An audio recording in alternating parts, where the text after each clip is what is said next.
Hey guys, David here with Glory Hills Homestead. It's my wife Holly. In case it's your first time tuning in, these are both our little boys. So it's becoming winter on the homestead right now. It's about 34 degrees outside. And we all have a cold, so if we sound a little funny, that's why. The wind is about 20 miles an hour, so it doesn't make it that much better. It makes it worse. At least the sun's out today. That is true. It has been really like dark and overcast, which makes the 30-degree days feel much worse. So the sun is shining right now, which at least makes it feel a lot more bearable. But there's not a cloud in the sky, Yeah. so it's great. Well, one of the problems that we've been having is we've been having a predator come and kill our breesy chickens. A lot of our, and other kinds, but mostly the breesy. Most of the breesies. So the breesies are like $20 a bird, Yeah. which are very expensive. And so far, I think we've lost what? Yesterday we've lost 6, and then 6 total? several of our other birds too. So just 6 birds, just on the breesies, not counting the Orpingtons. Like out of all the birds that we've lost, That's $120. But we've lost close to 20 birds in the last month from some kind of predator that we can't track down what it is. So we thought it might have been an owl at first, which it's still not off the table. Maybe thought it was a hawk too, still not off the table. But we put out a trap just in case, so we're gonna go check the trap and see if maybe it's a skunk or a possum or a raccoon or something. So we're just gonna take y'all around with us today, do some farm chores, maybe a few things inside. We might do some baking later, so we'll just see what the day has for us, but we thought we'd take y'all along. And what's the trapper has coyotes? We'll see if there's any coyotes in there. That would be something. All right, let's go. So the trap is empty. Yeah, it looks like the trap is empty, so I don't know, either it didn't come back or it is one of the birds of prey. So what's interesting though is we've checked all of the perimeter of all of our chicken yards on the inside and outside, and there's no like tunneling or no digging, and so it's either something going over the fence or something flying from above and grabbing things. So like one of the chickens we found with its head ripped off, like the body was still left on the ground, and it looked like something grabbed it from the outside of the fence, because it was kind of laying like neck down against the fence, and something had ripped its neck and head off and ran off with that. And then yesterday you found a bird that looked like it was a half of a bird. It was literally half of a bird Without the head. And then what's weird is he set it up here because we were going to use that as bait for the trap last night. And between the hours of like 6 p.m. and 8 p.m. something came and got the carcass laying here. So whatever it is, it's coming at all hours of the day and night. Well, what's weird too is they're targeting like the lighter colored birds. Yeah. So only really the white birds that are smaller. Like we've lost a few darker birds, but the majority have been white birds. So we have our heritage yard right over here on this side, right over there. And they are American breast chickens or breesy chickens as well. But it's kind of interesting because they're full grown. And whatever it is not bothering them. It's only bothering the smaller chickens. Yeah. So is that how it is? Yeah. Okay. He's so cute. Are you all bundled up? Yeah.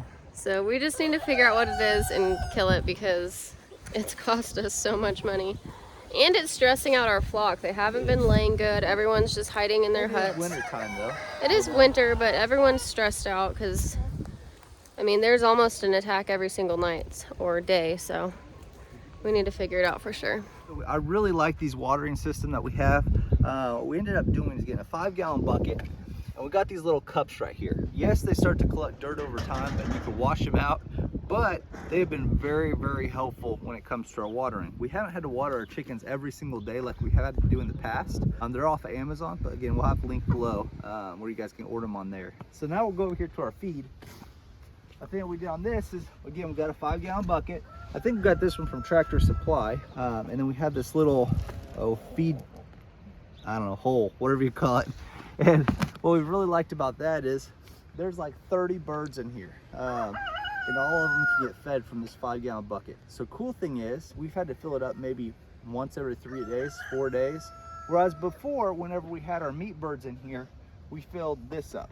And that would be an everyday thing. So one thing that we're trying to do on the homestead is make things easier first off whenever I'm at work on Holly, but make things easier for us in the long run.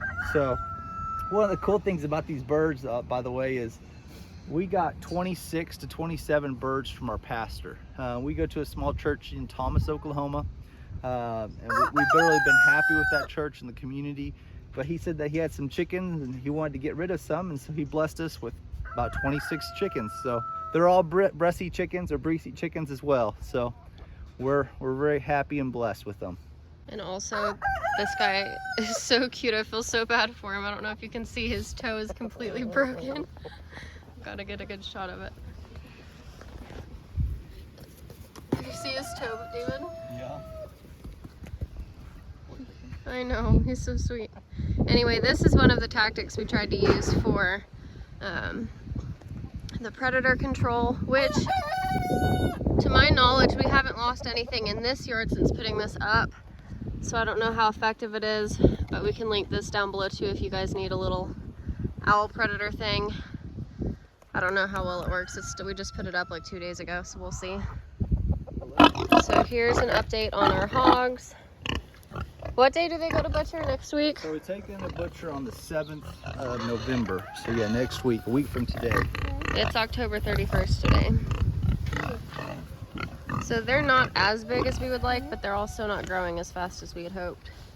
And with butchering, you have to make your appointment like Months in advance. 4 to 6 months out.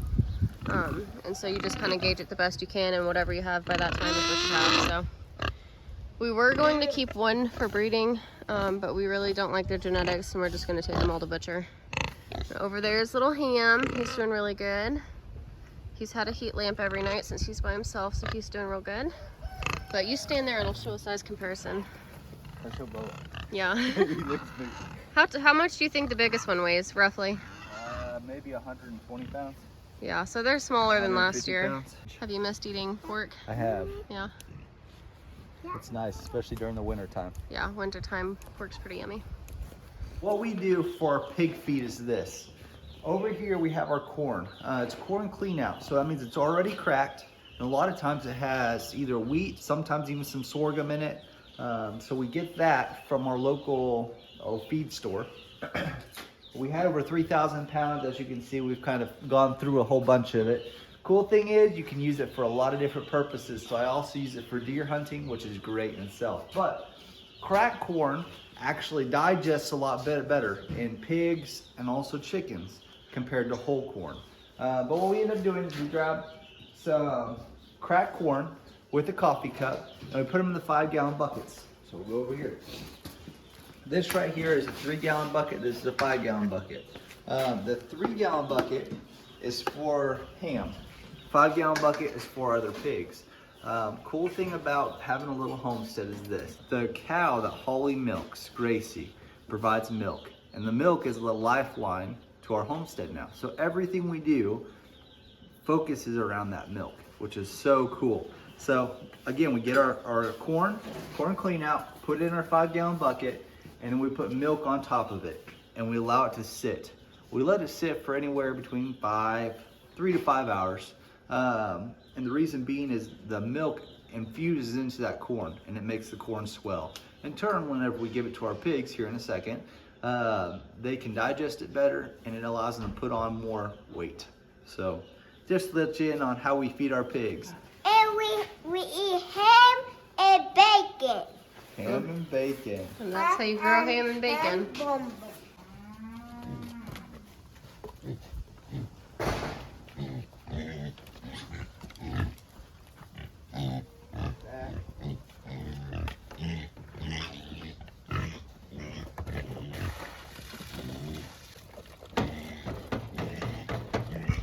One of the things that we do is we're starting to feed them in the trailer. Again, it's a week before we take them to butcher, so we want them to start getting used to being in the trailer.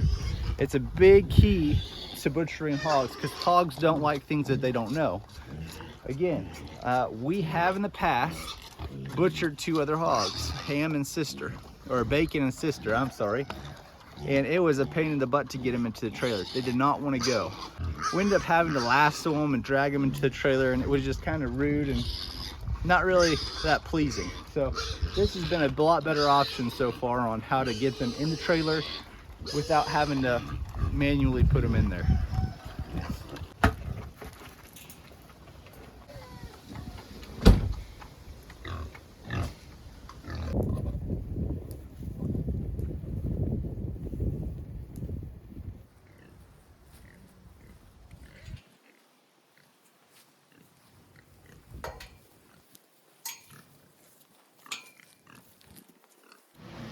Hey Isaac, what are we making today?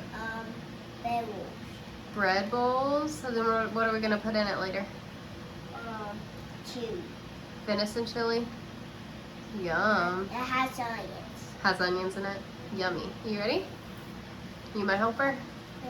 All right, we're gonna start with the dough whisk. Which one is that? Good job.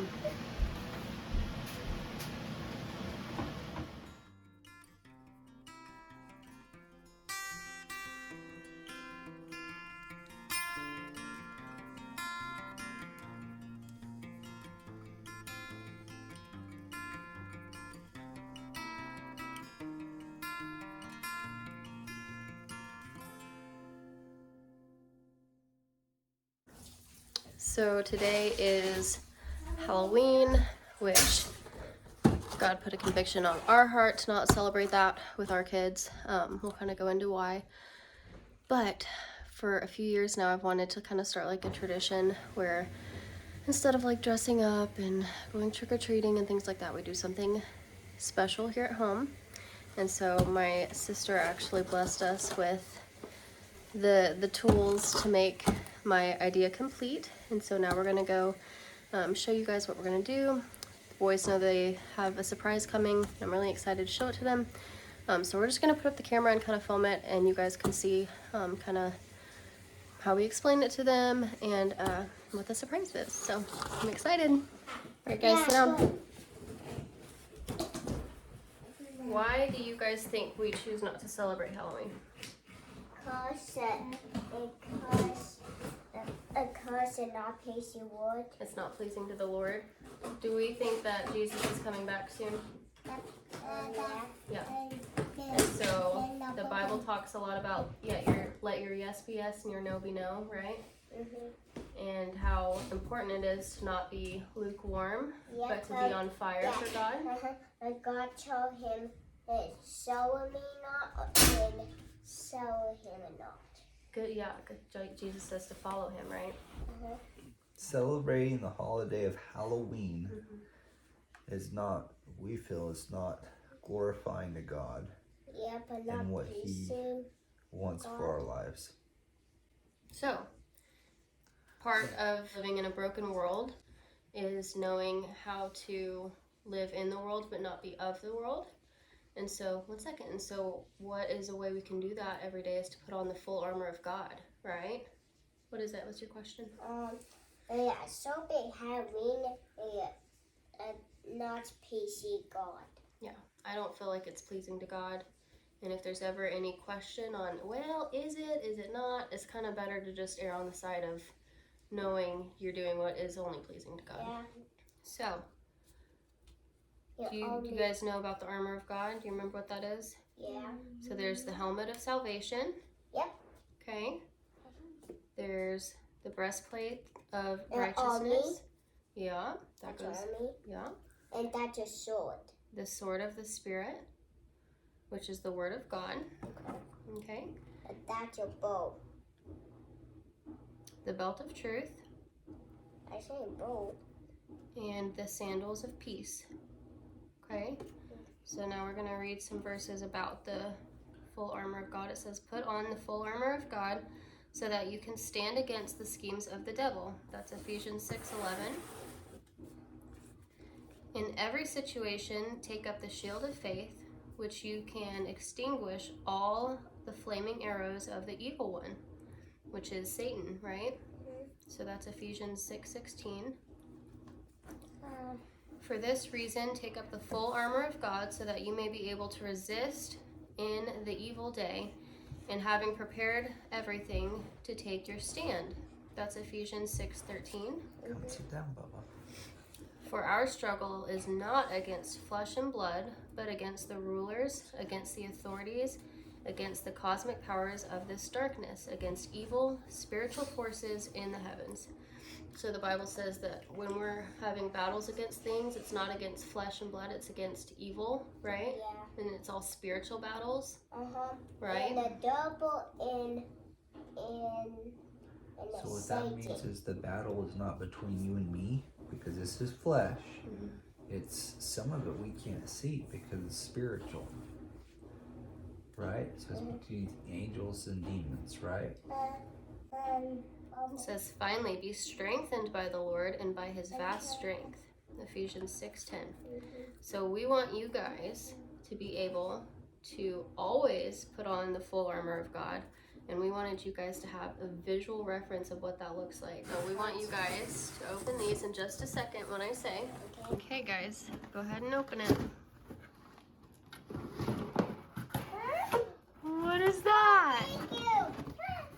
I need it. Oh my goodness. I need this. Do you like it? A full armor of God. Oh my God. Okay, show me your helmet of salvation. I'm in South. Show me the sword of the Spirit. Show me the breastplate of righteousness. The belt of truth. The shield of faith. And Bubba's losing his belt. It's okay, you'll grow into it. And the sandals of peace. Thank you guys for watching and joining us today. I'm just glad that we got to do that with the kids. It's kind of cool that instead of going to like celebrate Halloween, we just stay home and put on the full armor of God. And so we want to make sure that everything we do is for the glory of God. And if it's not for the glory of God, we can't really justify doing it. So, yep, I hope y'all enjoyed. And you guys look so cute in your armor. Do you love it? Yeah. So if you guys like this armor of God idea, give this video a thumbs up. We're super excited about it. I've had this idea in my head for like a few years, and so we're finally doing it, and I am excited to keep doing that every year. Yeah, we really like the idea of not celebrating a secular thing when it comes to Halloween, but actually instilling great biblical principles into our children. But if you guys liked the video today, please like and subscribe. Don't forget to comment below, even if it's high. We love hearing where you guys watch from. It's actually, I mean, we're in Oklahoma, so it's fun seeing where everyone else watches from. For sure. But again, remember, you guys are loved, and we'll catch you guys on the next one. Bye. See ya.